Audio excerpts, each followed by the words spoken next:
boy.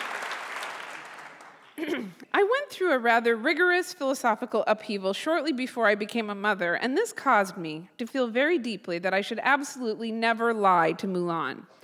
I felt I'd been deliberately lied to as a child, and I resented it. And even though my struggle had to do with religion, it bled out from there. To Santa Claus, for example.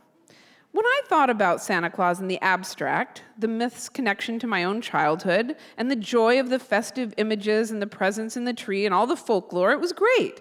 It was a part of the seasonal fun of being a parent and being a kid.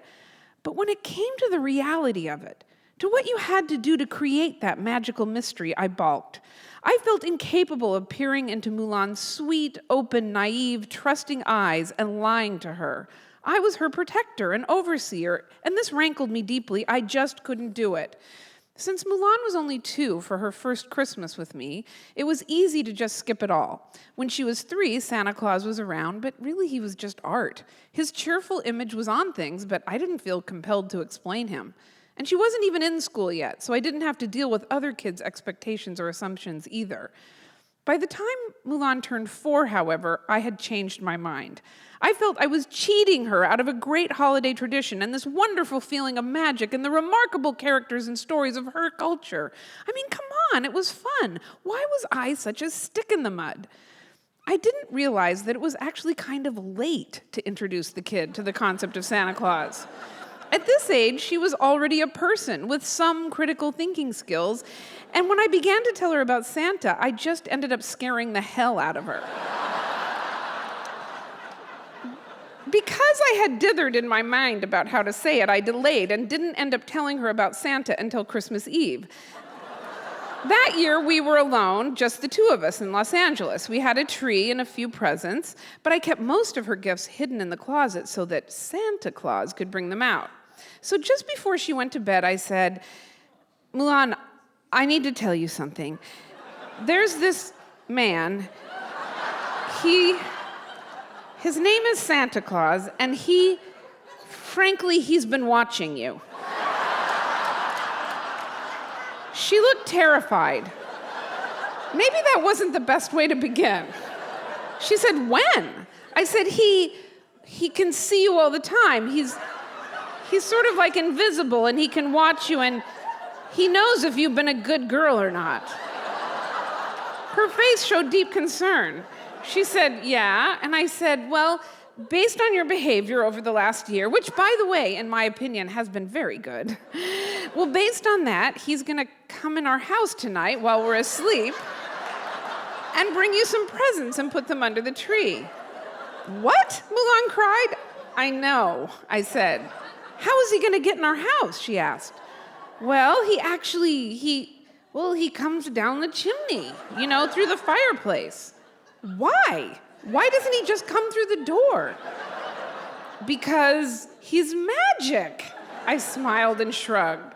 So, Mulan said flatly, well, it's his traditional way because he's magic, and Mulan said, but if he's magic, he could just make the presents appear there under the tree. I know, I said, that's a good point. Well, it's just his way, I scrambled. Mulan's face filled with terror thinking about this. She actually began to shake. I'm not sleeping alone tonight, she cried. I ended up letting her sleep with me. She had a hard time falling asleep, and every sound made her wake up and grab for me in fear. There was nothing about it that was fun or good or least of all magical. It was all horrible. In the morning, while she was still asleep, I put the presents under the tree. I came into the bedroom and gently woke her. I said, let's go in the living room and see if Santa Claus came. She sucked in a loud and fearful gulp of air. No, she screamed, Mommy, no! I had to lift her out of the bed, kicking and screaming. I had never seen her so afraid and deeply disturbed. The point is, I did not do a very good job with Santa Claus. 2 years later, Mulan lost a tooth, and I realized I was going to have to go through all of this again.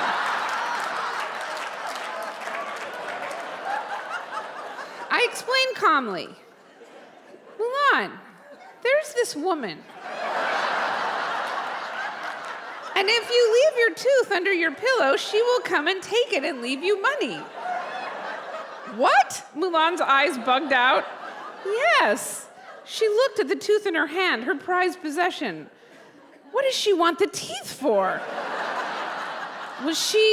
I don't know exactly. She just wants them and she's willing to pay for them. She takes the tooth from under my pillow while I'm asleep? I could see where we were headed. She's very small, I said. She's a fairy. She's a tiny fairy, and she's gonna fly in by magic. Like a wasp? Mulan asked. I resisted the impulse to say, no, she's actually a Catholic. Well, how much does she give you for your tooth? Mulan asked. I don't know, 50 cents? 50 cents, Mulan said. She scrunched up her nose, suggesting the question, what can you get for 50 cents? Or $1 even. I was upping the price. I hadn't accounted for inflation. I couldn't remember what I'd gotten. The tooth fairy idea did not go over well. I don't want anyone flying into my room and going under my pillow, Mulan stated with reason. If a fairy is going to come into my room tonight and go under my pillow, well, that's really scary. So I'll do it, but I'm going to sleep with you. Aha, Mulan was always very good at leveraging new information into a bargain for what she really wanted. It occurred to me that if Santa Claus was a starter god in general, the tooth fairy was a starter god of capitalism. You have something, someone else wants it. It may be something you find completely useless, although it has value to someone else. She did put the tooth under her pillow, but she slept with me, and we both went into her room together in the morning to see what had transpired over the night. A year or so later, I was sitting in a chair reading the paper, and Mulan walked up to me with her hands deliberately behind her back. She said, "What is this?" She triumphantly revealed a baggie with 3 baby teeth in it and waved it in front of my nose. Yes, I had saved her teeth.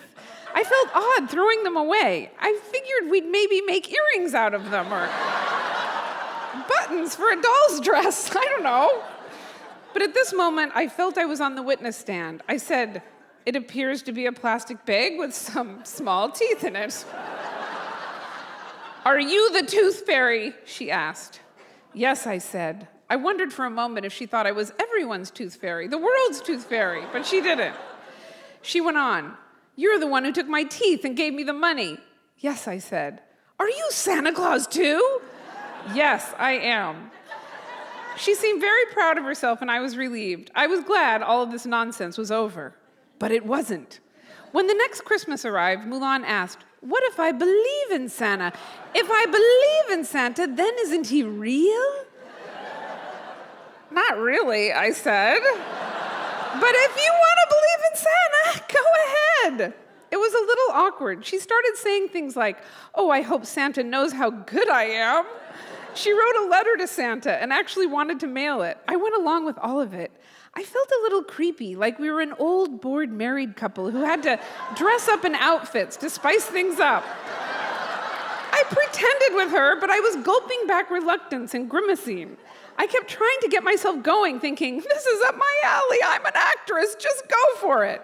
But I don't think I was very convincing. But then I realized she also wanted to reenact finding out that Santa was not real too. We would drive around town and she'd say, "How could those reindeer fly?" And I would have to come up with some semi-believable sounding answer that we both knew was fabricated. Finally, I got sick of it.